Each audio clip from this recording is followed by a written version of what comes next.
10 जुलाई 2016 दो आदमी ताइपे के एक बैंक के एंट्रेंस में चलकर आते हैं। उन्होंने मेडिकल मास्क और फिशर हैट्स पहने हुए हैं। उनमें से एक एंट्रेंस पर खड़ा होकर निगरानी करता है, जबकि दूसरा एटीएम के सामने खड़ा हो जाता है। लेकिन वो कुछ करता नहीं है।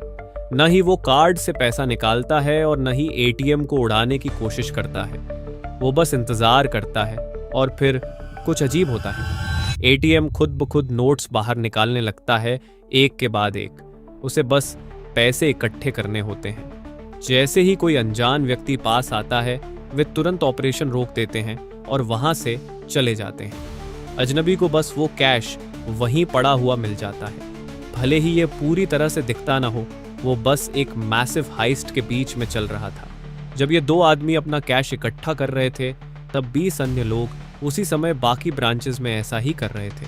ये पूरी ऑपरेशन का एक छोटा सा हिस्सा था, जो 2 साल लंबा और सोफिस्टिकेटेड अटैक था, जिसने ग्लोबल फाइनेंशियल सिस्टम को हिलाकर रख दिया। 30 से ज्यादा देशों के 100 से ज्यादा बैंक्स पर हमला किया गया और कुल चोरी की गई राशि लगभग $1 बिलियन तक पहुंच गई। ये हिस्ट्री की सबसे बड़ी बैंक हाइस्ट्स में से एक थी, जिसे हैकर्स के एक समूह कार्बनक ग्रुप ने अंजाम दिया। ये पूरी ऑपरेशन एक इल्यूसिव मास्टरमाइंड द्वारा चलाई जा रही थी, लेकिन उस एक रात ताइपे में उसने और उसकी टीम ने एक क्रूशल मिस्टेक की, जिसकी उन्हें भारी कीमत चुकानी पड़ी। Carbonac was a game changer, I think. Poof. The attackers, they have the password of the administrator. So at that point we knew that they were watching what we were doing. It's very hard to arrest a piece of code. हालांकि इस hack की असली घटनाएं पता हैं, लेकिन जिन banks पर हमला हुआ और जिन एम्प्लॉइज का इसमें नाम आया, उन्हें कभी डिस्क्लोज नहीं किया गया। इस स्टोरी को बताने के लिए हमने मैक्सिम का कैरेक्टर बनाया। 8 अप्रैल एक रेगुलर ट्यूसडे। मैक्सिम एक यूक्रेनियन बैंक में काम करता है। वो एक रिस्पेक्टेड एम्प्लॉई है, लेकिन उसकी एक बुरी आदत है, वो अपने विंडोज अपडेट्स कभी इंस्टॉल नहीं करता। जैसे ही वो कॉफ़ी पीते हुए बैंक के रिसेप्शनिस्ट के बारे में सोच रहा होता है, जिसे वो पसंद करता है, उसी समय उसके कॉलीग सर्गे का एक ईमेल आता है। ईमेल में एक वर्ड डॉक्यूमेंट अटैच्ड है। डॉक्यूमेंट का टाइटल है compliance with federal law 115, dated 21 जुलाई 2014। ये डॉक्यूमेंट उसे काफ़ी इंपॉर्टेंट लगता है।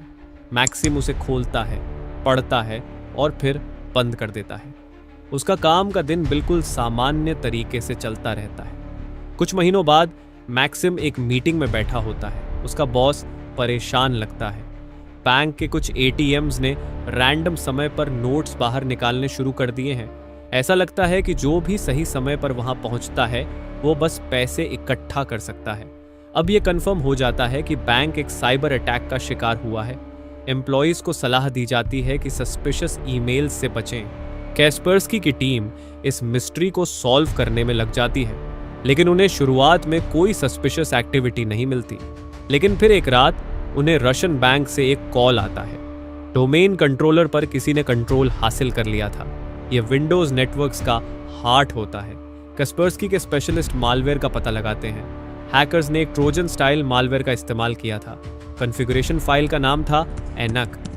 इसे कार्बनक नाम दिया गया। कार्बनक मालवेयर का पता लगाने के बाद कैस्पर्स्की की टीम पजल पीसेस को जोड़ने लगती है। रशियन बैंक में हुए इंसिडेंट ने उन्हें हैकर्स के मेथड के बारे में कुछ हिंट्स दिए। अब वे उन हैक्ड एटीएम्स और यूक्रेन के बैंक पर हुए अटैक को जोड़ने की कोशिश करते हैं। सब कुछ पीछे ले चलते हैं। ये 8 अप्रैल 2014 है। कार्बनक हैकर्स में से एक पहले ही सर्गे के ईमेल अकाउंट में घुस चुका है, लेकिन अब उसका अगला टारगेट मैक्सिम का कंप्यूटर है। वह एक ईमेल भेजता है जिसमें वर्ड डॉक्यूमेंट अटैच है। जैसे ही मैक्सिम ईमेल खोलता है, वर्ड फाइल माइक्रोसॉफ्ट वर्ड की वल्नरेबिलिटीज का इस्तेमाल करते हुए एक मालवेयर को डाउनलोड कर देती है। यह मालवेयर एक बैकडोर खोलता है और अब हैकर के पास मैक्सिम के कंप्यूटर का रिमोट एक्सेस है। हैकर्स मैक्सिम के कंप्यूटर पर एक स्पेसिफिक सॉफ्टवेयर इंस्टॉल करते हैं, जिससे उसका सिस्टम स्लो हो जाता है। फ्रस्ट्रेटेड होकर मैक्सिम आईटी डिपार्टमेंट को कॉल करता है। जब आईटी टेक्नीशियन उसकी मदद करने आता है, तब तक हैकर ने मैक्सिम के कंप्यूटर में एक कीलॉगर इंस्टॉल कर दिया होता है। कीलॉगर हर उस चीज को रिकॉर्ड करता है जो मैक्सिम अपने कीबोर्ड पर टाइप करता है। जब आईटी टेक्नीशियन मैक्सिम के कंप्यूटर को फिक्स करने के लिए एडमिन पासवर्ड टाइप करता है, तब हैकर को उसका पासवर्ड मिल जाता है। अब हैकर डोमेन कंट्रोलर तक पहुंचने की कोशिश करता है। वो पासवर्ड ट्राई करता है और यह काम करता है। अब हैकर के पास पूरे नेटवर्क का कंट्रोल है। वह चुपचाप नेटवर्क में उन कंप्यूटर्स को ट्रैक करता है जो मनी ट्रांसफर्स और एटीएम्स को कंट्रोल करते हैं। हैकर्स तुरंत हमला नहीं करते। वे महीनों तक साइलेंटली बैंक एम्प्लॉयज को ऑब्जर्व करते हैं, उनके work flows, money transfer systems और एटीएम ऑपरेशंस को समझते हैं। जब उन्हें सब कुछ पूरी तरह से समझ में आ जाता है, तब वे अपनी असली योजना को अंजाम देते हैं। कार्बनक ग्रुप ने पैसे चुराने के लिए 3 तरीके विकसित किए। पहला, ट्रांजैक्शन मैनिपुलेशन। हैकर्स ने ट्रांजैक्शन मैनेजमेंट अकाउंट से पैसे चुराए। वो चोरी की गई राशि को छुपाने के लिए अकाउंट्स के बैलेंसेस को मैन्युअली बढ़ा देते थे ताकि टोटल बैलेंस वही दिखे। बैंक्स हर 10 घंटे में अकाउंट्स को चेक करते थे, इसलिए यह तरीका आसानी से अननोटिस्ड रहता। दूसरा, एटीएम जैकपॉटिंग। हैकर्स ने स्पेसिफिक एटीएम्स का कंट्रोल ले लिया। एटीएम को प्रोग्राम किया गया ताकि वह कैश बाहर निकाल सके, जिसे money mules, low level operatives इकट्ठा करते थे। मनी म्यूल्स को माफिया स्टाइल ग्रुप्स के जरिए हायर किया गया था। तीसरा, डेटाबेस मैनिपुलेशन। हैकर्स ने कुछ बैंक अकाउंट्स बनाए और उन्हें स्मॉल अमाउंट्स जैसे $3.33 के साथ इनिशियलाइज किया। फिर उन्होंने बैंक के डेटाबेस को मैनिपुलेट करके बैलेंसेस को $1 मिलियन में बदल दिया। अब मनी म्यूल्स डेबिट कार्ड्स का इस्तेमाल करके नकद पैसा निकाल सकते थे। कस्परस्की की टीम को यह एहसास होता है कि यह पूरी योजना कितनी जटिल है। Europol, FBI, major European banks और नेशनल लॉ एनफोर्समेंट एजेंसीज एक साथ मिलकर हैकर्स का पीछा करने लगते हैं। हैकर्स की सर्वर्स को ट्रैक किया जाता है और उनमें से कुछ को शट डाउन कर दिया जाता है। लेकिन हैकर्स नए टूल्स का इस्तेमाल करते हैं और रडार के नीचे ऑपरेट करते रहते हैं। 2015 की शुरुआत तक कार्बनक ग्रुप ने 30 देशों में कम से कम 100 फाइनेंशियल इंस्टीट्यूशन से $1 बिलियन चुरा लिए थे। यह समूह अजेय लग रहा था जब तक उन्होंने एक गलती नहीं की। जुलाई 2016 कार्बनक ग्रुप ने ताइपे के फर्स्ट बैंक को टारगेट किया। हैकर्स ने 34 एटीएम और 20 ब्रांचेस में हमला किया। हैकर्स ने $70 मिलियन न्यू ताइवान डॉलर चोरी कर लिए। लेकिन इस बार ताइवानीज पुलिस तेजी से एक्शन में आई। 500 से ज्यादा पुलिस अधिकारियों ने सीसीटीवी फुटेज को ट्रेस करना शुरू कर दिया। At least 500 police officers checking the CCTV. उन्होंने सभी सस्पेक्ट्स के होटल तक फुटेज का पीछा किया। 22 मनी मूल्स में से 19 सफलतापूर्वक ताइवान से भाग गए, लेकिन 3 वहीं फंस गए। उनमें से एक ने स्टोलन कैश को 2 स्पोर्ट्स बैग्स में डोंगहू पार्क में छुपा दिया। लेकिन जब पुलिस ने बैग्स को बरामद किया, तब तक उनमें से एक गायब था। एक बुजुर्ग व्यक्ति ने इसे पाया और घर ले गया, यह सोचकर कि यह भगवान का तोहफा था। पुलिस ने बाकी के म्यूल्स का पीछा किया। बॉबी नाम के म्यूल ने स्टोलन कैश को 2 सूटकेसेस में छुपाया और ताइपे सेंट्रल स्टेशन के लॉकर्स में रख दिया। ईस्टर्न यूरोप से 2 और लोग ताइवान आए। उन्होंने सूटकेसेस कलेक्ट किए और होटल गए। होटल में ब्रंच के दौरान पुलिस ने उन्हें पकड़ लिया।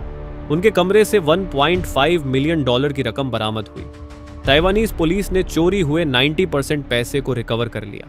तीनों म्यूल्स को 4 साल की सजा सुनाई गई। म्यूल्स तो केवल लो लेवल ऑपरेटिव्स थे, लेकिन एक म्यूल के फोन से पुलिस को स्टैक्स ऑफ मनी की फोटोज और कार्बनक मास्टरमाइंड से जुड़े ईमेल्स मिले। मार्च 6, 2018 डेनिस के, जो यूक्रेनियन था, अब अलिकांटे स्पेन में लग्जरी लाइफ जी रहा था। बिटकॉइन में उसकी संपत्ति $162 मिलियन की थी, लेकिन बिटकॉइन से रियल वर्ल्ड चीजें खरीदने की कोशिश करना उसकी गलती बनी। पुलिस ने उसके फाइनेंशियल ट्रेसेस को फॉलो किया और उसे गिरफ्तार कर लिया। उसके लैपटॉप्स, लग्जरी कार्स और ज्वेलरी को सीज कर लिया गया, लेकिन स्टोलन $1 बिलियन में से ज्यादातर पैसा अभी भी गायब है। एक्सपर्ट्स का मानना है कि कार्बनाक जैसे ग्रुप्स में कम से कम 10 से 30 लोग थे। We think that it was quite a big team, at least between 10 and 30 people all together that was able to pull this scheme off. Hackers का कोड अलग अलग ग्रुप्स द्वारा रीयूज किया जा रहा था। मैक्सिम जैसे एम्प्लॉयज द्वारा विंडोज अपडेट्स इंस्टॉल न करना इस मैसिव हाइस्ट का कारण बना। सभी सिस्टम्स को अपडेटेड रखें, ये आपके एम्प्लॉयर के हाथों से करोड़ों का नुकसान होने से बचा सकता है।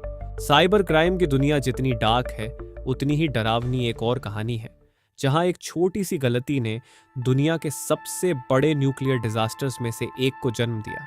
ये न्यूक्लियर हादसा हिरोशिमा पर गिराए गए एटॉमिक बॉम्ब से 400 गुना ज्यादा खतरनाक था।